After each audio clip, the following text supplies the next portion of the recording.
The darkness held secrets Marcus Rivera never expected to uncover. At 11:57 on a Tuesday night, exhaustion weighed on his shoulders like a lead blanket as he trudged through Lincoln Park, taking the shortcut home from his third job of the day. The park should have been empty, should have been silent except for the distant hum of traffic and the whisper of wind through bare November branches. But as Marcus passed beneath the flickering streetlight near the old playground, he heard something that made his blood freeze. Sobbing. The raw, terrified crying of a child lost in the dark. He stopped, every protective instinct screaming to life. There, huddled beneath the metal slide, was a small figure in expensive clothes that seemed wildly out of place in this forgotten corner of the city. A boy, maybe 6 years old, clutching a torn, stuffed elephant, tears streaming down his face as he whispered the same word over and over. "Grandmama, Grandmama." What Marcus didn't know was that this trembling child would shatter everything he believed about power, justice, and the invisible barriers that separated his world from the one where decisions about his life were made. What he couldn't have imagined was that in 3 hours, this boy's grandmother would be signing legislation that could destroy the community center where Marcus volunteered, the place that had saved his own son's life. And what would change everything was that Governor Catherine Whitmore, the most powerful woman in the state, was about to discover that sometimes the people you never notice are the ones who hold your heart in their hands. If you're enjoying this story so far, don't forget to hit the like button and subscribe.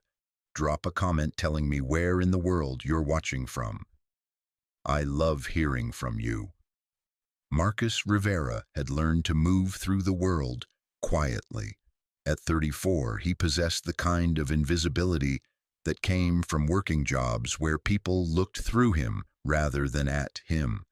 Overnight security guard at the medical plaza, part-time maintenance at Roosevelt Elementary, weekend custodian at the community center, 3 jobs that barely paid enough to keep his 8-year-old son Diego in school clothes and his grandmother's medications current. Tonight, his body ached from 12 hours of mopping floors, replacing light bulbs, and pretending he didn't hear the conversations about him when people thought he couldn't understand English well enough to catch their meaning.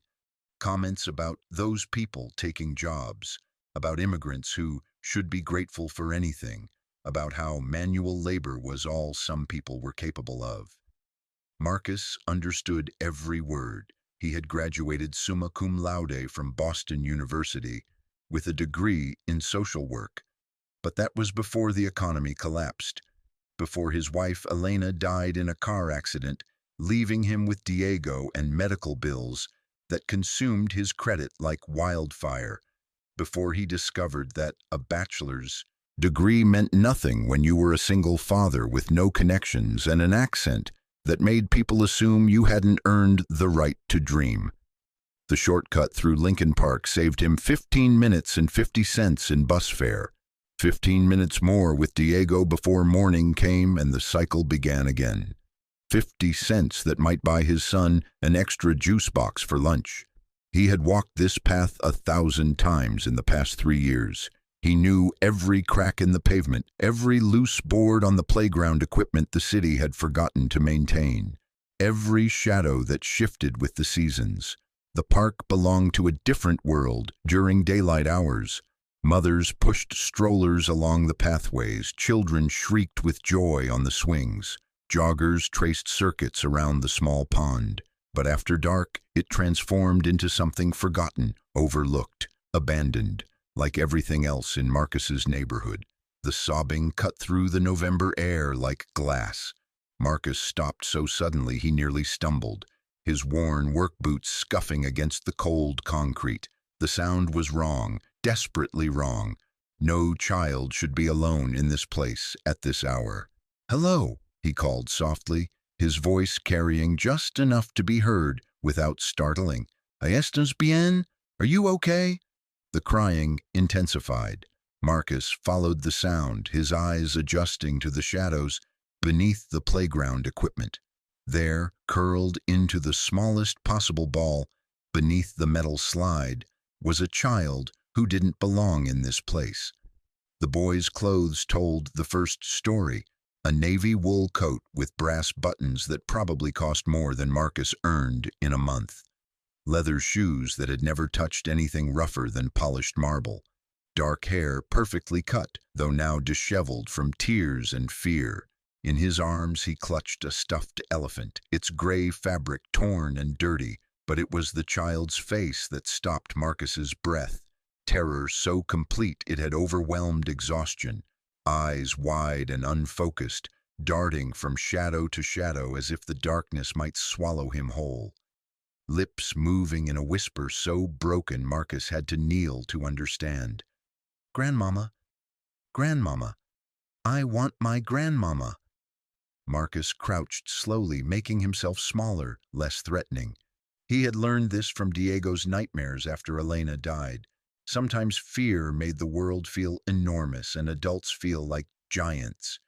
"Hey there, buddy," Marcus said, his voice gentle but steady. "I'm Marcus. What's your name?" The boy looked up, tears catching the dim streetlight. "I'm not supposed to talk to strangers," he whispered, but his voice carried no conviction, only exhaustion. "That's smart," Marcus nodded. "Your grandmama taught you that, didn't she? That's good advice." He sat cross-legged on the cold ground, showing he wasn't going anywhere. "But right now, I think maybe you need some help. And sometimes when we really need help, it's okay to break the rules just a little." The boy studied Marcus's face with the intensity of someone much older than 6. Finally, he whispered, "Thomas, my name is Thomas." "Nice to meet you, Thomas. That's a strong name." Marcus glanced around the empty park. "How did you end up here, buddy? This is pretty far from anywhere safe for someone your age." Fresh tears spilled down Thomas's cheeks. "We were at the dinner, the one with all the people in fancy clothes. Grandmama was talking to everyone, and I got tired of standing still. So I went to look for the bathroom, but I got lost. Then I was outside, and I didn't know which building, and a man said he would help me find her, but then—" Thomas's voice broke completely. "He put me in his car, but then there were sirens, and he got scared, and he just pushed me out here and drove away really fast. And now I don't know where Grandmama is, and it's dark and cold, and I want to go home." Marcus felt a cold rage settle in his chest. Someone had taken this child. Someone had hurt him, abandoned him like garbage in a place where anything could happen. His hands clenched into fists, but he kept his voice calm. "Thomas, you are very brave, and you did exactly the right thing by staying in one place and calling for help." Marcus pulled his phone from his pocket. "I'm going to call the police so they can help us find your grandmama, okay?" "The police?" Thomas sat up straighter, hope flickering in his eyes. "They'll find her? They will absolutely find her. Grandmamas are very important people, and when they're missing their grandsons, the whole world stops to help look." Marcus dialed 911, but even as he waited for the call to connect, something nagged at him. This child's accent was educated, precise. His clothes were beyond expensive, and he kept saying "Grandmama" with a particular inflection that felt familiar, though Marcus couldn't place where he'd heard it before. 911, what's your emergency?" "This is Marcus Rivera. I'm at Lincoln Park on Tremont Street, and I found a lost child. A boy, maybe 6 years old, says his name is Thomas. He appears to be unharmed, but he's been here for some time." As Marcus provided details to the dispatcher, Thomas crept closer until he was sitting just within arm's reach. The boy's eyes never left Marcus's face, as if he were afraid that looking away might make his rescuer disappear. "They're sending officers right away," Marcus told Thomas after ending the call. "But it's cold out here. Do you want to wait in my apartment? And it's just across the street, and my son Diego is there. He's about your age." Thomas hesitated. The rule about strangers warred with exhaustion, cold, and the deep relief of finally feeling safe. Is your son nice? Thomas asked. He's the best kid I know, Marcus said honestly, and he loves meeting new friends. Plus, I think we have some hot chocolate mix. That decided it. Thomas nodded, struggling to his feet and clutching his torn elephant. Marcus's apartment was on the third floor of a building that had seen better decades. The hallway smelled like cooking oil and cleaning products. The carpet was worn thin in the center, and the fluorescent light flickered intermittently. But when Marcus unlocked the door, warmth and the scent of his grandmother's cooking spilled out like an embrace. "Papa?" Diego's voice called from the small living room. "You're home early." "I brought a friend, Mijo. Come meet Thomas." Diego appeared in the doorway, rubbing sleep from his eyes. He wore dinosaur pajamas that were too small, but still had months of wear left in them. For a moment, both boys stared at each other, taking in the differences. Diego's clothes from thrift stores and discount bins, Thomas's coat that cost more than most people's rent. Then Diego grinned. "Cool elephant. Does he have a name?" Thomas hugged the stuffed animal tighter. "Mr. Peanuts, he's old." "That's awesome. Old toys are the best because they have stories. Want to see my dinosaurs? I have 12 of them, but most are missing parts." And just like that, the barrier dissolved. Diego grabbed Thomas's hand and pulled him toward the living room, chattering about velociraptors and triceratops. Marcus followed, marveling at childhood's ability to find connection across any divide. His grandmother, Abuela Rosa, emerged from the kitchen, wiping her hands on a dish towel. At 78, she moved slowly, but her dark eyes missed nothing. They swept over Thomas's expensive clothes, his fearful but determined expression, the way he held Diego's hand like a lifeline. "¿A quién es este angelito?" she asked Marcus quietly. "I found him in the park, lost. The police are coming." Abuela Rosa nodded once, then knelt to Thomas's level. "Tienes hambre ni empleo? Are you hungry?" Thomas nodded shyly. "Good, I have soup. And Diego, you will share your toys, yes?" "Absolutely, Abuela. Thomas, come on. I want to show you my favorite book about dragons." As the boys settled on the threadbare couch, Diego explaining the plot of every book he owned with dramatic gestures, Marcus watched Thomas relax for the first time. Color returned to his cheeks. His death grip on Mr. Peanuts loosened. He even laughed when Diego did his impression of a dragon voice. Abuela Rosa brought bowls of chicken soup and crackers, fussing over Thomas like he was her own great-grandson. "Mus ni amplaso, you're too skinny. Growing boys need meat on their bones." Marcus's phone buzzed. A text from the dispatcher saying officers were en route, estimated arrival in 10 minutes. He glanced at the clock on the wall. 12:32 in the morning. Somewhere people were looking for this child. Someone was sick with worry, but as he watched Thomas giggle at Diego's dinosaur impersonations, as he saw his grandmother tuck a blanket around both boys with the same gentle care she'd shown Marcus when he was their age, he felt something shift in his chest. This moment mattered, not because of who Thomas might be or where he came from, but because right now, in this small apartment, where 3 generations survived on hope and love more than money, a frightened child was safe. A boy who had been abandoned in the dark had found light. The knock on the door came at 12:41. "Police!" called a voice from the hallway. Marcus opened the door to find 2 officers, a woman and a man, both looking serious but relieved. "Mr. Rivera, I'm Officer Martinez. This is Officer Chen. You reported finding a lost child." "Yes, Thomas, the officers are here." Thomas looked up from the couch, suddenly shy again. Diego wrapped an arm around his shoulders protectively. "It's okay," Diego whispered. "They're the good police, the ones who help people." Officer Martinez knelt beside the couch, her expression gentle. "Hi, Thomas. I'm Sandra. We've been looking for you everywhere. Are you hurt? Did anyone harm you?" Thomas shook his head, then looked at Marcus. This man saved me, and Diego shared his dinosaurs, and the grandmama made soup. Officer Chen was already on his radio, speaking in codes Marcus didn't understand, but he caught fragments. Located and safe. No apparent injuries. Adult male Good Samaritan. Officer Martinez continued her gentle questioning. Thomas, can you tell me your last name? Your grandmama's full name? Thomas Whitmore, the boy said clearly. And my grandmama is Catherine Whitmore.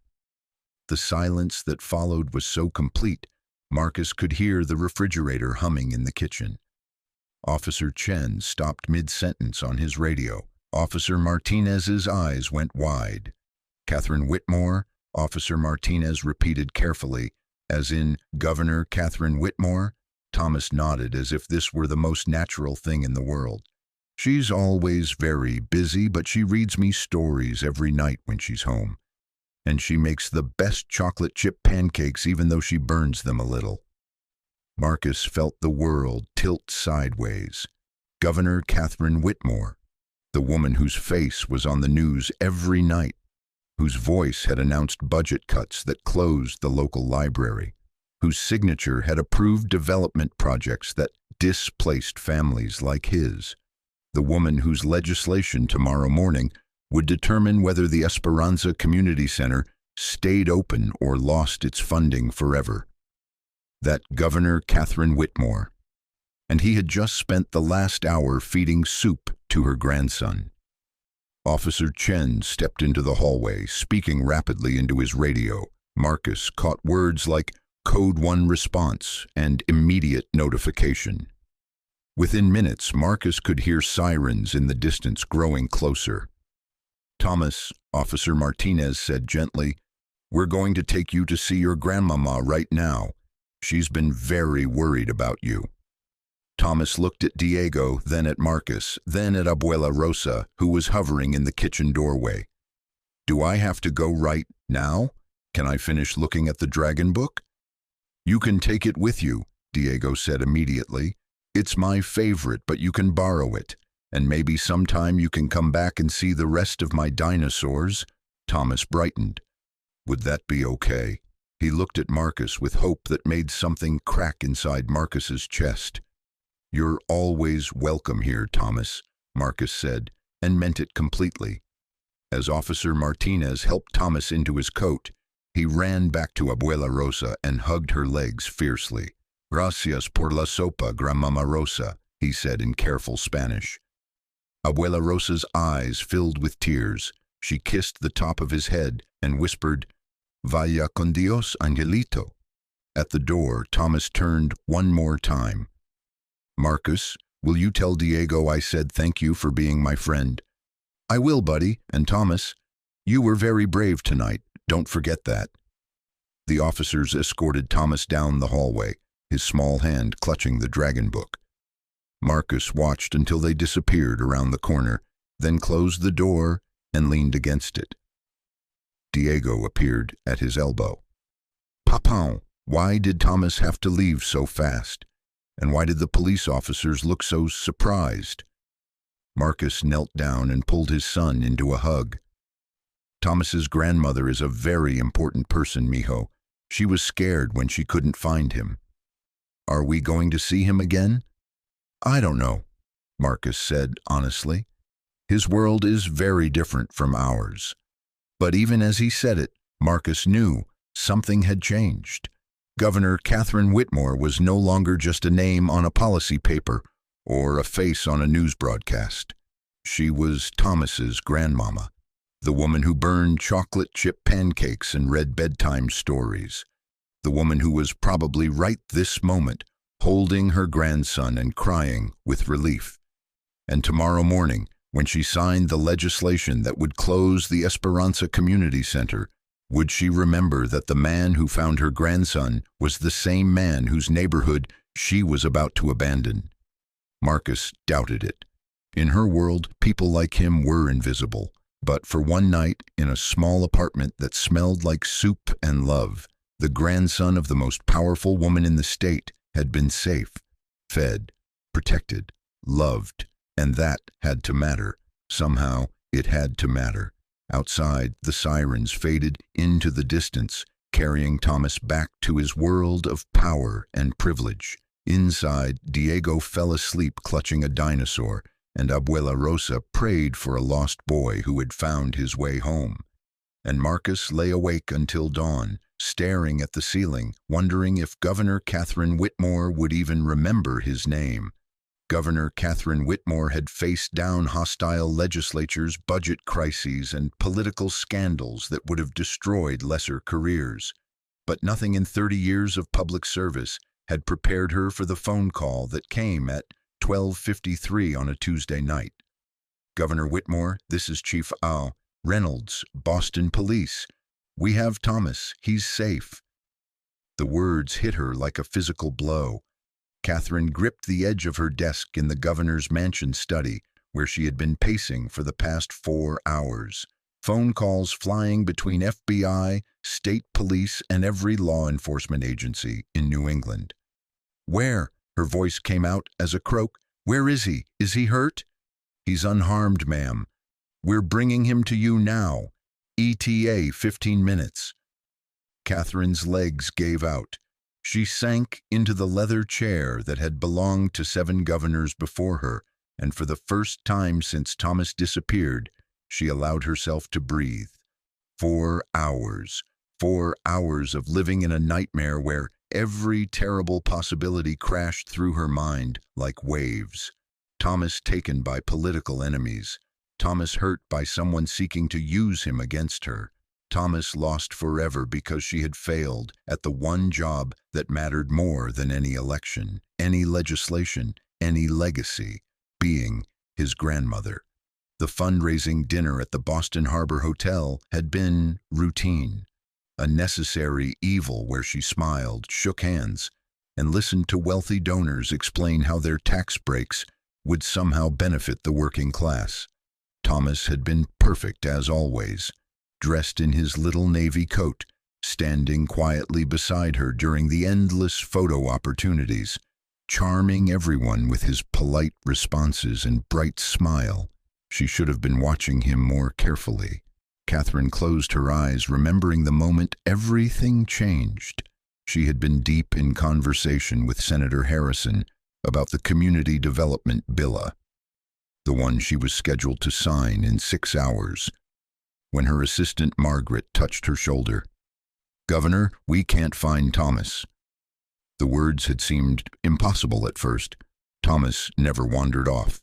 He was mature beyond his 6 years, responsible, careful.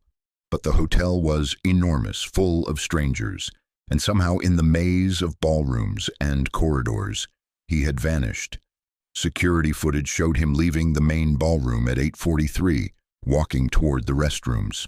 But he never arrived. Somewhere in that 2-minute window, her grandson had simply disappeared.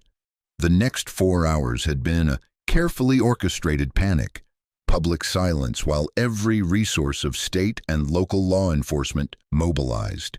Catherine had remained at the hotel, projecting calm while her heart shattered with each passing minute. And now he was safe. Thomas was coming home. The black motorcade pulled through the mansion gates at 1:08 in the morning. Catherine waited on the front steps, not caring about protocol or dignity or the image of the governor of Massachusetts standing in her stocking feet on the limestone steps. The car door opened and Thomas tumbled out, clutching a children's book she didn't recognize. He looked up, saw her, and ran. "Grandmama!" Catherine caught him in her arms, lifting him off the ground, holding him so tightly she was afraid she might hurt him. But Thomas just buried his face in her neck and held on just as fiercely. "I thought you were gone forever," she whispered into his hair. "I thought I'd lost you." "I got scared, Grandmama, but Marcus saved me, and Diego shared his dinosaurs, and the nice Grandmama made soup." The words tumbled out in a rush, typical Thomas fashion when he was excited or overwhelmed. Marcus. Catherine looked up at Officer Martinez, who had escorted Thomas home. "The man who found him?" Marcus Rivera. He discovered Thomas in Lincoln Park around midnight, took him to his apartment, fed him, kept him safe and comfortable until we arrived. He did everything right, ma'am. I want to thank him. I want to thank him properly. Officer Martinez hesitated. Ma'am, with respect, Mr. Rivera seemed surprised to learn Thomas's identity. I don't think he was looking for recognition or reward. Catherine nodded, still holding Thomas. That's exactly why he deserves both. Inside the mansion, Catherine sat with Thomas in his bedroom, stroking his hair as he told her about his night, about getting lost, about the scary man who put him in a car, about being left in the dark park. But then Marcus found me, Grandmama. He has kind eyes just like yours, and he wasn't scary at all. He sat on the ground so he wouldn't be too big. Catherine's heart clenched. Someone had taken her grandson, actually taken him. The investigation would start immediately, but right now all that mattered was that a stranger, this Marcus Rivera, had seen a frightened child and chosen to help. Tell me about Marcus's family, Catherine said softly. Diego is my age and he knows everything about dinosaurs. He let me borrow his favorite book, see? Thomas held up the worn paperback. And Abuela Rosa makes the best soup, and she called me Angelito, which means little angel in Spanish. Catherine smiled despite everything. Your Spanish is getting very good. Diego taught me, and Marcus speaks both languages, just like you said smart people do. Thomas yawned, exhaustion finally winning over adrenaline. Grandmama, can we see them again? Diego said I could come back and see his dinosaur collection. We'll see, sweetheart. Now sleep. You've had quite an adventure. As Thomas drifted off, still clutching the dragon book, Catherine made a decision. Tomorrow morning, later this morning, she would find Marcus Rivera and thank him properly. She would learn everything about the man who had saved the most precious thing in her world. What she discovered would change everything. At 6:30 in the morning, Catherine sat in her private study with a thick file that had materialized with the efficiency that surrounded her office. Everything about Marcus Rivera that the state of Massachusetts had on record. The picture painted by the documents broke her heart. Marcus Eduardo Rivera, age 34, born in Lawrence to parents who had crossed the border illegally when he was 2. Later gaining citizenship through the amnesty program. Graduated summa cum laude from Boston University with a bachelor's degree in social work. Married Elena Santos Rivera, who died 3 years ago in an automobile accident caused by a drunk driver. Father to Diego Rivera, age 8, honor student at Roosevelt Elementary. Current employment, 3 part-time jobs. Overnight security at Boston Medical Plaza, maintenance at Roosevelt Elementary, weekend custodian at Esperanza Community Center. Combined annual income, $28,400. Outstanding debt, $47,000, primarily medical bills from Elena's accident. Housing, 3rd floor apartment on Tremont Street. Rent $800 per month. Consistently paid on time. No criminal record, no civil judgments, no complaints from employers or landlords. Character references from supervisors consistently described him as reliable, hardworking, respectful, trustworthy. Catherine stared at the file, her coffee growing cold in her hand. Marcus Rivera was exactly the kind of person her policies were supposed to help. A hard-working father, a college graduate, someone who played by the rules and asked for nothing except the chance to raise his son with dignity. And yet, the system had failed him completely. She picked up another document from the stack. The community development bill scheduled for her signature at 9 o'clock this morning. The legislation that would redirect funding from community programs to larger development projects. Her eyes found line item 47. Esperanza Community Center. Federal funding discontinued. Facility to be demolished for Harbor View residential development.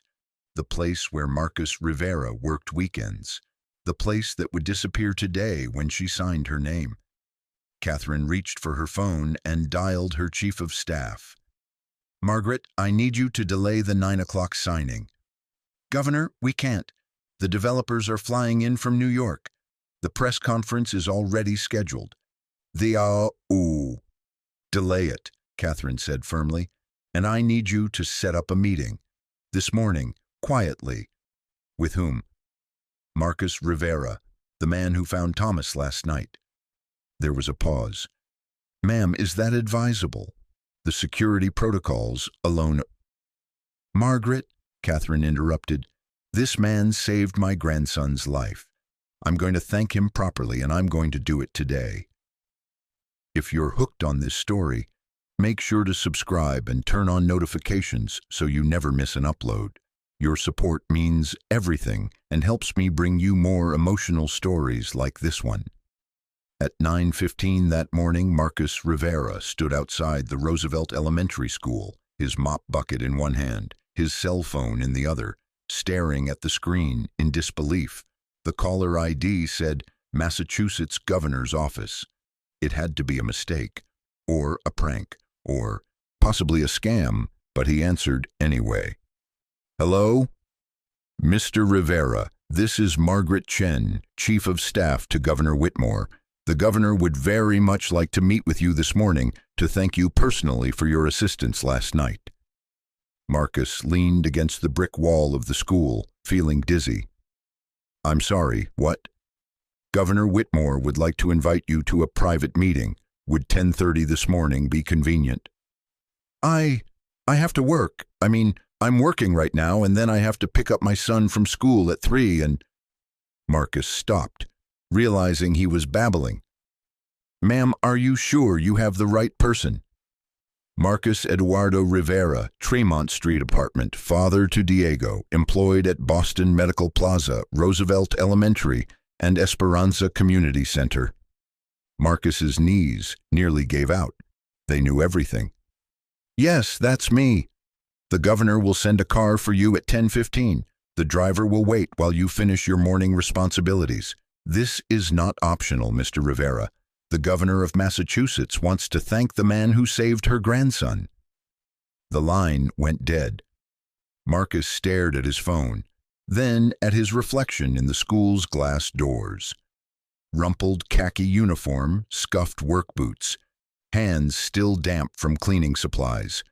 In less than an hour, he was going to meet the most powerful person in the state, the woman whose policies had shaped every struggle he'd faced for the past 3 years, the woman whose signature this morning would close the one place in his neighborhood that still offered hope to kids like Diego, Thomas's grandmama. At 10:28, a black sedan pulled up in front of Roosevelt Elementary. Not the imposing motorcade from the night before, just a simple car with government plates and a driver who looked like he could bench press a small building. Marcus had managed to change into his one good shirt and tie, the outfit he wore to parent-teacher conferences and Diego's school performances. His hands shook as he climbed into the back seat. "First time to the State House?" the driver asked kindly. "First time anywhere like this," Marcus admitted. The Massachusetts State House rose before them like something from another world. Golden dome gleaming in the late morning sun, marble steps that had been climbed by generations of politicians and power brokers. Marcus had driven past it hundreds of times but never imagined walking through its doors. Security was discreet but thorough. Marcus was escorted through a private entrance, up a back stairway, and into a small, elegant office that looked more like someone's living room than a government building. And there she was. Governor Catherine Whitmore stood as he entered, and Marcus's first thought was how much smaller she seemed in person. On television she was imposing, authoritative, larger than life. Here she looked like what she was, a grandmother who had spent the night sick with worry. "Mr. Rivera," she said, extending her hand. "Thank you for coming, and thank you, Thank you so much for taking care of Thomas. Marcus shook her hand, noting the firm grip, the direct eye contact, the genuine emotion in her voice. Anyone would have done the same thing, ma'am. No, Catherine said firmly, they wouldn't have. Please, sit. They sat in chairs, arranged to face each other, close enough to have a real conversation. Catherine had clearly planned this carefully. Thomas can't stop talking about you, she began. About Diego and your grandmother and the dragon book. He asked me 3 times this morning if he could go back to see Diego's dinosaurs. Marcus smiled despite his nervousness. Diego hasn't stopped talking about Thomas either. He's never had a friend with such a extensive vocabulary. Catherine laughed, a real laugh that transformed her face completely. Thomas reads constantly. Sometimes I think he knows more words than I do. Diego loves books too, but we mostly use the library. Used to, anyway, before... Marcus stopped himself. This wasn't the time to complain about budget cuts. Before we closed the branch library in your neighborhood, Catherine finished quietly. I know. I signed that budget. The silence stretched between them. Marcus stared at his hands, unsure how to navigate this conversation. Mr. Rivera, Catherine said carefully, I've reviewed your file. Marcus's head snapped up. My file. Background check. Standard procedure when someone has contact with my family. She paused. You graduated summa cum laude from Boston University, social work degree. You could be doing, well, almost anything, but you're working 3 part-time jobs. Marcus felt heat rise in his cheeks. Jobs are hard to find, ma'am. Good jobs, especially when you have a child and can't work traditional hours.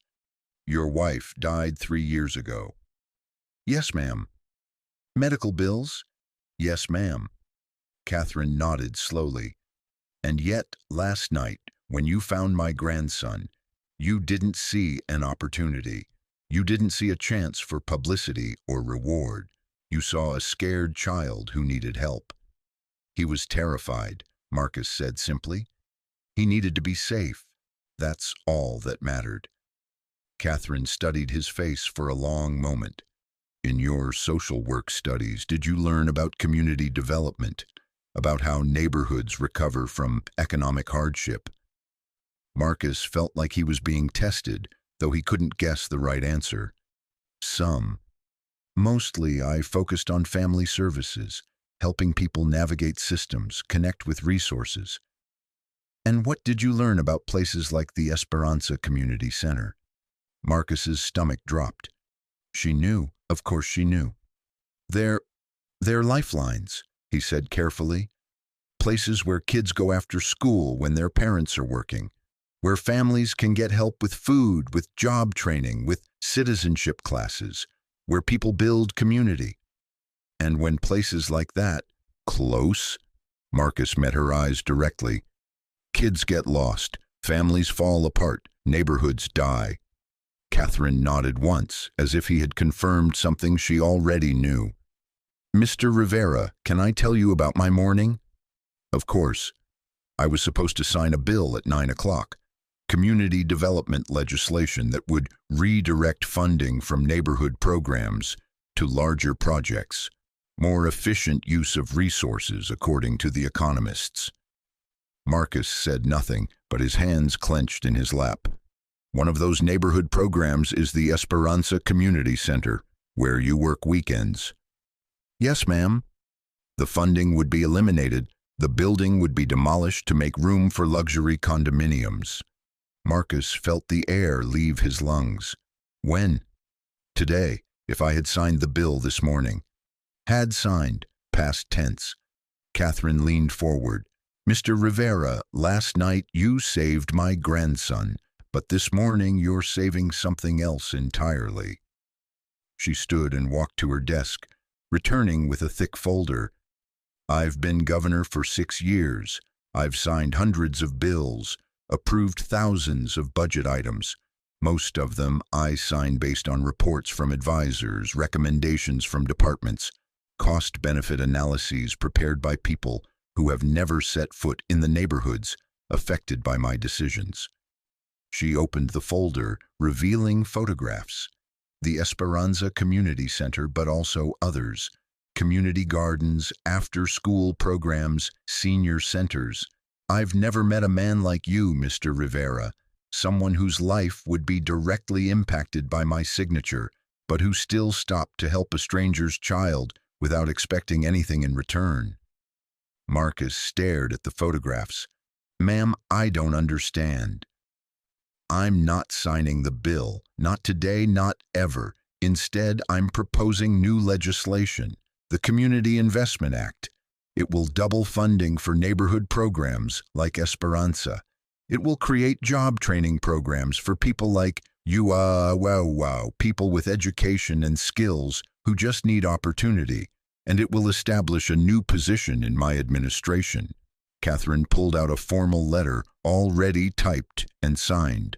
Director of Community Engagement, someone who understands what these neighborhoods need because they live in them. Someone who can help me make sure my policies actually help the people they're supposed to serve. She held out the letter. The position pays $75,000 per year plus benefits. The job would be to travel throughout Massachusetts, evaluating community programs, recommending funding priorities, and serving as a liaison between neighborhoods and the governor's office. Marcus stared at the letter like it might explode. Ma'am, I can't. You can't what? I don't have experience in government. I don't know how to write policy or navigate bureaucracy or... Mr. Rivera, Catherine interrupted gently, you raised $15,000 for the Esperanza Community Center through a social media campaign you organized last year. You've been volunteering there for 3 years, helping families with everything from citizenship applications to job interviews. You speak fluent English and Spanish. You have a college degree. And most importantly, you understand what these communities need. She paused, studying his face. But more than any of that, you're a man who stops for lost children in the dark. You're someone who chooses kindness over convenience, even when you have every reason to think only of yourself. Marcus felt tears prick his eyes. This was impossible. This was the kind of thing that happened in movies, not in real life, not to people like him. What about Diego? There's an excellent public school 2 blocks from the State House, or, if you prefer, the position comes with an education allowance. Diego could attend any school you choose. And my grandmother? The position includes health insurance for your entire family. Marcus looked down at the letter, the words blurring through unshed tears. $75,000, more than twice what he made from all 3 jobs combined. Health insurance for Abuela Rosa, whose medications ate up half their grocery budget. A real job, with dignity, with purpose, the chance to help other families like his own. Why? He whispered. Because last night you reminded me why I became a public servant in the first place, Catherine said softly. To help people, to make life better for families like yours. And because my grandson thinks you hung the moon, and Thomas is an excellent judge of character. Marcus wiped his eyes with the back of his hand. If I say yes, when do I start? Next Monday, but first I have a favor to ask. Anything. Thomas has been asking all morning if he can see Diego again. Would you be willing to bring Diego to dinner this Sunday at the mansion? Nothing formal, just family dinner. Marcus thought of Diego's face when he heard about Thomas's grandmother, his son's wide-eyed wonder at meeting a real governor. He would be so excited, Marcus said. But ma'am, Diego doesn't have, his clothes. Mr. Rivera, Catherine said with another of those transformative smiles. If you think the governor of Massachusetts cares what an 8-year-old wears to dinner, you still don't understand who you're dealing with. She stood and extended her hand again. "Do we have a deal?" Marcus stood and shook her hand, his voice thick with emotion. "Yes, ma'am, we have a deal." As he turned to leave, Catherine called his name. "Mr. Rivera, one more thing. The man who took Thomas last night, he's been arrested. Turned out he was wanted for several other crimes. The FBI found him because he panicked and abandoned Thomas so quickly, he left evidence in his car." Marcus nodded, relieved but not surprised. Men who hurt children usually hurt other people too. "Thank you for telling me. And Governor?" "Catherine, call me Catherine. Catherine, thank you for everything. This is going to change our whole lives." "That's the point," Catherine said softly. "Sometimes life gives us a chance to do something that matters. You gave me that chance when you saved Thomas. Now I'm trying to give the same chance to you." Outside the State House, Marcus sat on the marble steps and called Diego's school. "Roosevelt Elementary, this is Mrs. Patterson." "Hi, this is Marcus Rivera, Diego's father. I need to pick him up early today." "Is everything all right?" Marcus looked at the letter in his hands, at the golden dome above him, at the city sprawling below where his son was waiting. "Everything is perfect," he said. "Everything is absolutely perfect." That afternoon, Marcus and Diego sat in their small apartment, with Abuela Rosa, the job offer letter spread on the kitchen table, like a treasure map. "Read it again, Papan," Diego demanded for the third time. Marcus read the formal language about salary and benefits and responsibilities, but what he really saw was possibility. A future where Diego could go to college without debt, where Abuela Rosa could see the doctor when she needed to, not just in emergencies, where Marcus could use his education to help other families climb out of the holes he knew so well. "So we'll live in a new place?" Diego asked. "We'll find a good place," Marcus promised. "Still in Boston, but maybe somewhere with a little more space, maybe somewhere with a yard." "And I can still see Thomas?" "Thomas's grandmama invited you to dinner on Sunday." Diego's eyes went wide. "At the mansion, the real mansion. The real mansion. Can I bring Mr. T-Rex? He's never been to a mansion." Marcus laughed. "I think that would be acceptable."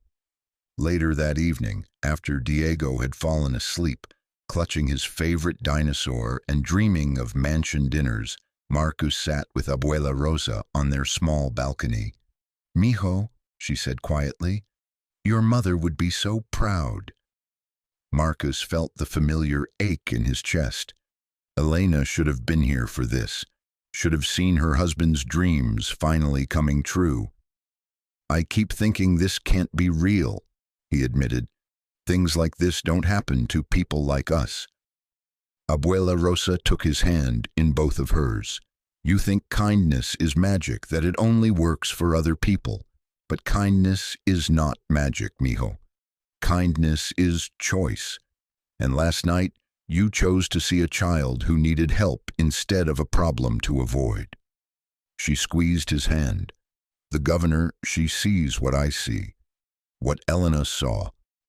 A man who chooses love over fear, hope over anger, a man who builds up instead of tears down." Marcus leaned back in his chair, watching the lights of the city twinkle below them. Tomorrow he would give notice at all 3 of his jobs. Next week he would start a career he had never imagined possible. On Sunday his son would have dinner with the governor of Massachusetts. And it all started because he stopped for a lost boy in the dark. "Abuela," Marcus said softly, "do you think Elena knows? Wherever she is, do you think she knows what happened?" Abuela Rosa smiled, her weathered face luminous in the evening light. "Mijo, Elena sent that boy to you. I'm sure of it. She's been watching over her family, waiting for the right moment to show the world what kind of man she married." Marcus wiped his eyes and stood to go inside. As he reached the door, Abuela Rosa called his name. "Marcus, that little boy, Thomas, He's going to need someone who understands what it means to grow up different, to live between worlds. You and Diego, you're going to be good for him too." Marcus nodded, understanding. This wasn't just about a job or financial security. This was about family, about connection, about the unexpected ways that love multiplies when we choose to share it. Inside, he checked on Diego, who was sleeping peacefully, with the dragon book still clutched in his hand. The book Thomas had insisted he keep. Everything was about to change. But looking at his son's peaceful face, Marcus realized that the most important things, love, family, the determination to build something good, those things would remain the same. They were just going to have a much bigger platform to build on. Sunday evening arrived with the kind of crisp autumn air that made everything feel possible. Marcus stood in front of the governor's mansion with Diego, both of them wearing their best clothes and carrying a level of nervous excitement that made Diego bounce on his toes every few seconds. "Papa, is that really where Thomas lives?" Diego whispered, staring up at the imposing brick facade, the manicured gardens, the security guards who somehow managed to look both intimidating and welcoming. "That's really where he lives," Marcus confirmed, straightening Diego's tie for the third time. The front door opened before they could knock, and Thomas came racing out, his formal dinner clothes already slightly rumpled from excitement. "Diego, you came! Grandmama, they're here!" Governor Catherine Whitmore appeared in the doorway, but this version bore little resemblance to the polished politician from television broadcasts. She wore jeans and a simple sweater, her hair pulled back in a casual ponytail, and when she smiled at Diego's wide-eyed expression, she looked exactly like what she was, a grandmother delighted to welcome her grandson's friend. "You must be Diego," she said, kneeling to his level. "Thomas hasn't stopped talking about you and your dinosaur collection." "I brought Mr. T-Rex," Diego announced, pulling a battered toy dinosaur from his jacket pocket. "He's never been to a mansion before, so I thought he might want to see it." Catherine's laugh was genuine and warm. "Well, Mr. T-Rex is very welcome here. Would you like to give him a tour?" Within minutes, both boys had disappeared into the mansion's depths, their excited chatter echoing through halls that hadn't heard such joyful noise in years. Marcus followed Catherine through rooms filled with antiques, oil paintings of long-dead governors, and the kind of understated elegance that whispered of old money and older power. "Your home is beautiful," Marcus said, though he felt like an imposter walking across Persian rugs that probably cost more than his annual salary. "It's not really mine," Catherine replied, leading him toward what appeared to be a normal kitchen hidden behind all the formal rooms. "It belongs to the people of Massachusetts. I'm just borrowing it for a few years." The kitchen was surprisingly cozy, with worn wooden counters, copper pots hanging from hooks, and the kind of comfortable disorder that spoke of actual cooking rather than formal entertaining. Something was simmering on the stove that smelled like home. "I hope you don't mind informal," Catherine said, checking whatever was in the large pot. "Thomas requested real food, which apparently means my grandmother's beef stew recipe. Fair warning, I'm a much better governor than I am a cook." Marcus relaxed for the first time since arriving. This felt manageable. This felt real. "Can I help with anything?" "You can keep me company while I pretend I know what I'm doing." Catherine stirred the stew, frowning slightly.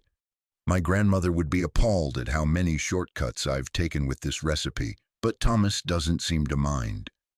From somewhere upstairs came the sound of running feet and boyish laughter.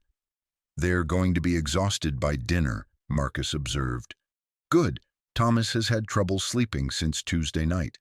Maybe some normal childhood exhaustion will help." Catherine set down her spoon and turned to face Marcus, fully. "How are you feeling about everything? The job, the changes coming?" "Terrified," Marcus admitted. "Excited but terrified. I keep waiting for someone to realize this is all a mistake." "It's not a mistake." Catherine's voice was firm. "Do you know what my approval rating was last month?" Marcus shook his head. 38%. Lowest of my career. "And do you know why?" "I couldn't guess." "Because I've been making decisions from inside this bubble." Catherine gestured around the elegant kitchen.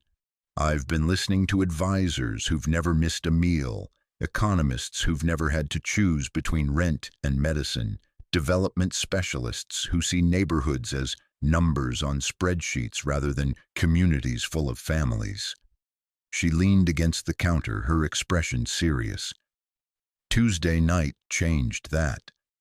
When I saw Thomas's face as he talked about you and Diego and your grandmother, when I read your file and realized what your life actually looks like, I understood something I should have grasped years ago." "What's that?" "I can't govern people I don't understand, and I can't understand them if I never listen to them." Before Marcus could respond, both boys came, thundering into the kitchen, T-Rex and what appeared to be a small army of other toys in tow. "Grandmama, can we eat in the breakfast room instead of the dining room?" Thomas asked.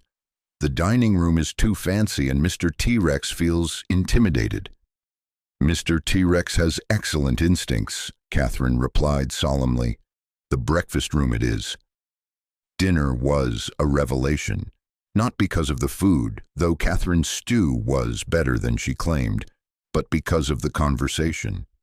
Thomas and Diego chatted about everything from dinosaurs to space exploration to their shared conviction that vegetables would taste better if they came in different colors. "Purple broccoli would be much more interesting," Diego declared. "Or blue carrots," Thomas agreed. "Blue is the best color."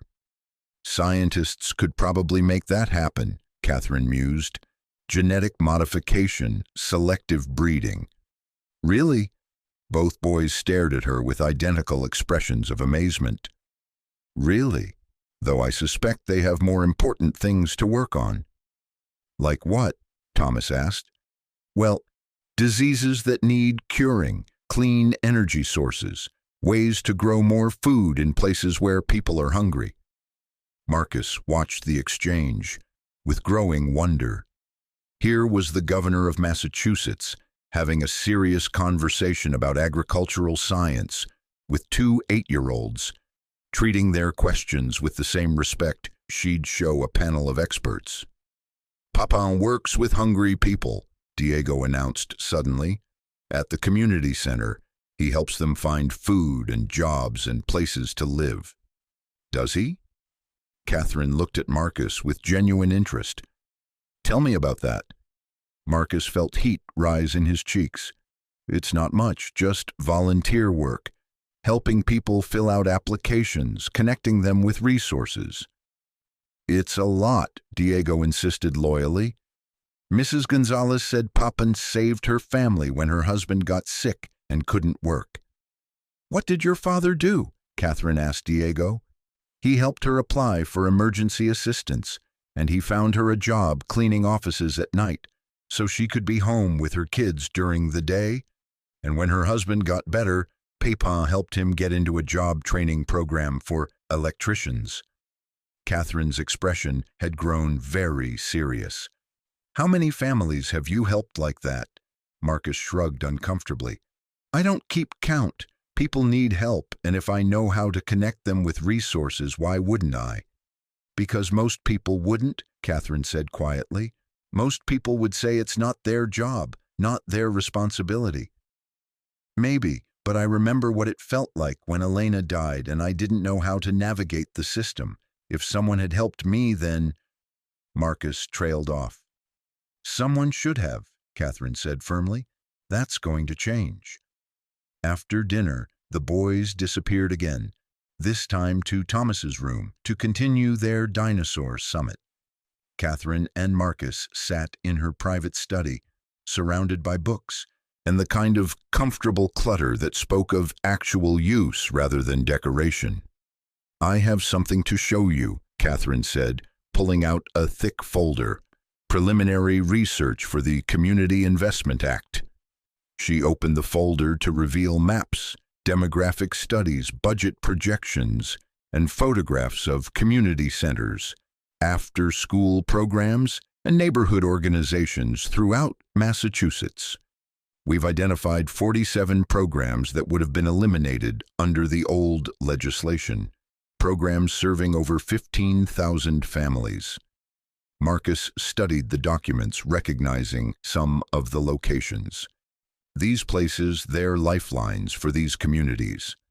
I know that now, but Marcus, I need your help to make sure the new legislation actually works. I need someone who understands what these families need, who can tell me when our solutions are missing the mark. Catherine pulled out another set of documents. Your official job description, but I want to be clear about what I'm really asking you to do. Marcus read through the formal language, but Catherine continued talking. I want you to be my conscience. I want you to be the voice in the room that asks, how will this affect families like yours? I want you to travel to every one of these communities and tell me what they really need, not what bureaucrats think they need. She paused, studying his face. And I want you to build a network. Find people like you in every community, people who are already helping their neighbors, who understand the problems from the inside. Help me create a government that actually listens to the people it serves. Marcus felt the weight of responsibility settling on his shoulders. That's a big job. It's the most important job in my administration, Catherine said simply. Because if we get this right, if we can figure out how to help families climb out of poverty instead of just managing their crises, we'll change everything. And if we get it wrong, then we'll have failed the people who need us most. They sat in comfortable silence for a moment, listening to the boys' laughter echoing from upstairs. Catherine, Marcus said carefully, can I ask you something personal? Of course.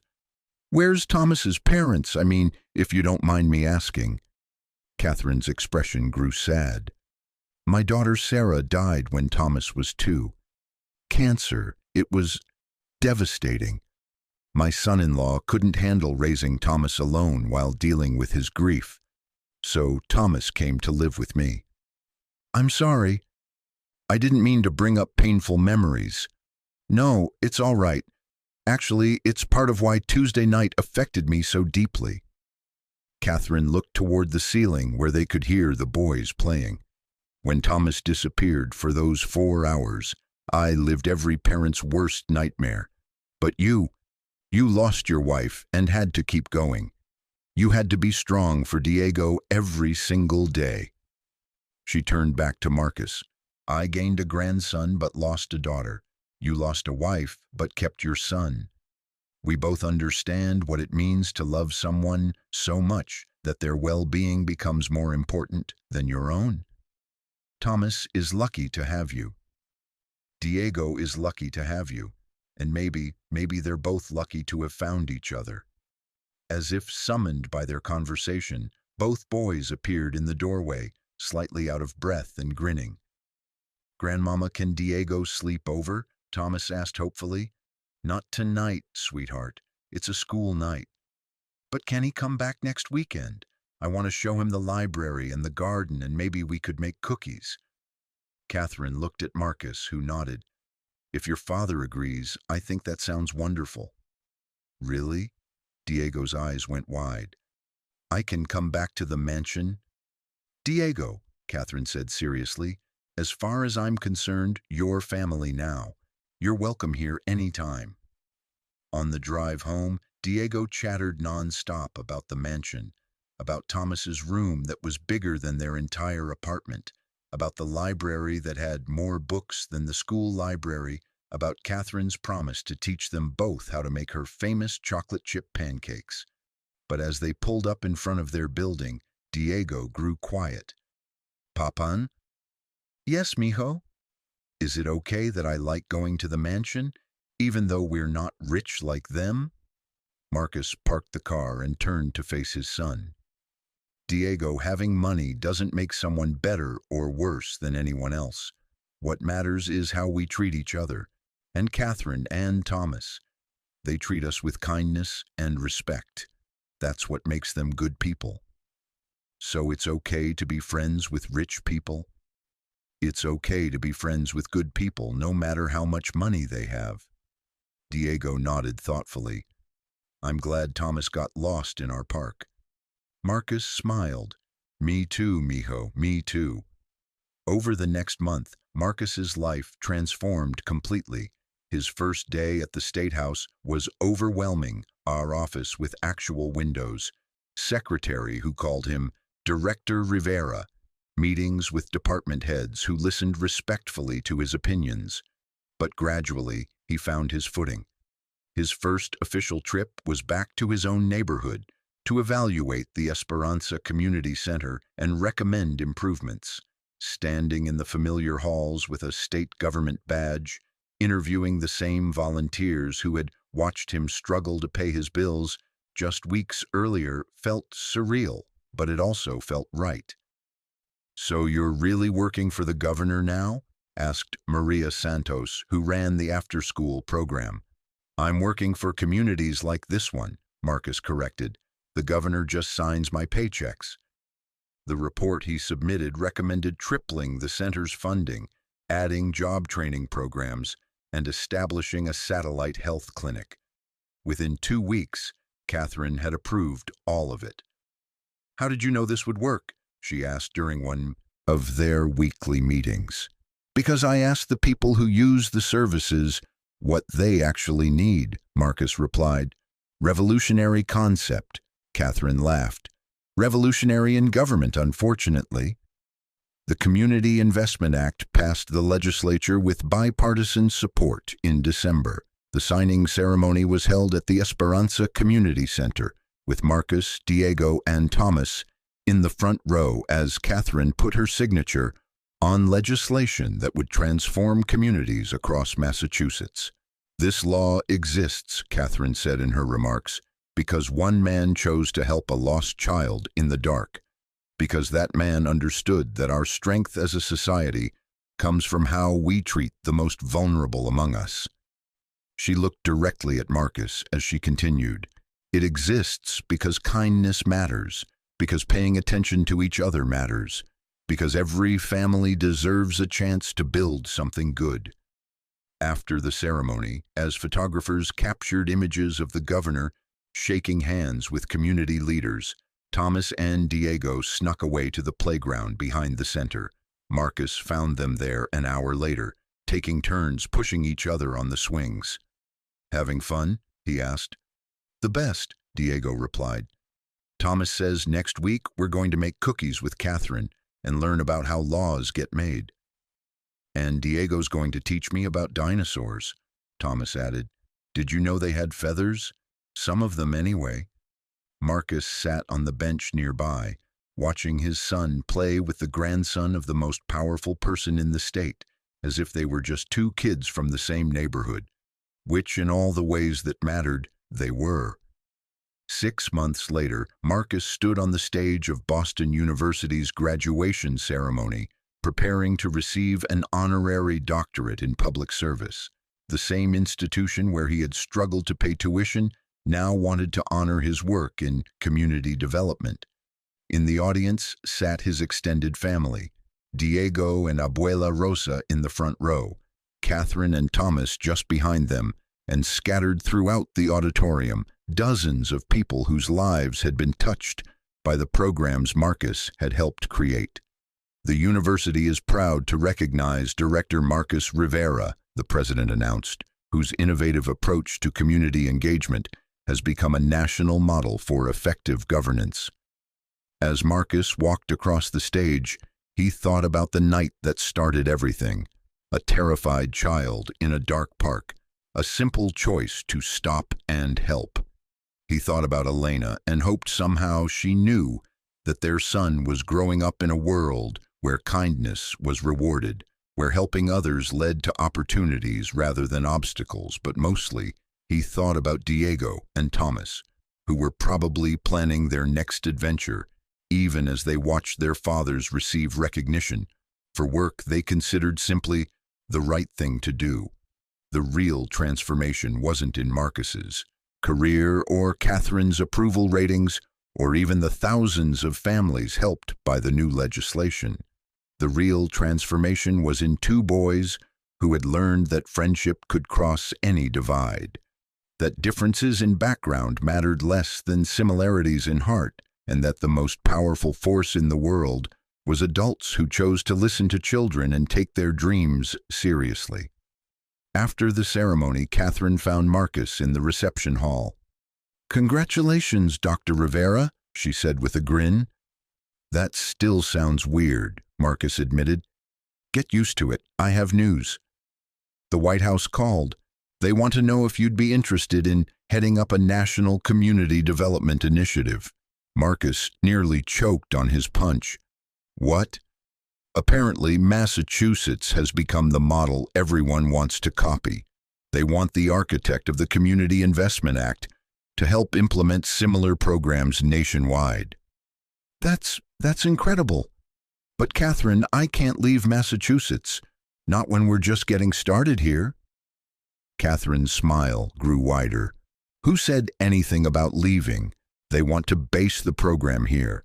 You'd travel, yes, but Boston would be headquarters. Diego could stay in the same school, same friends. Same Thomas. Same Thomas." Marcus looked across the room, where both boys were entertaining a group of adults with what appeared to be an elaborate reenactment of a dinosaur battle. "What do you think?" Catherine asked.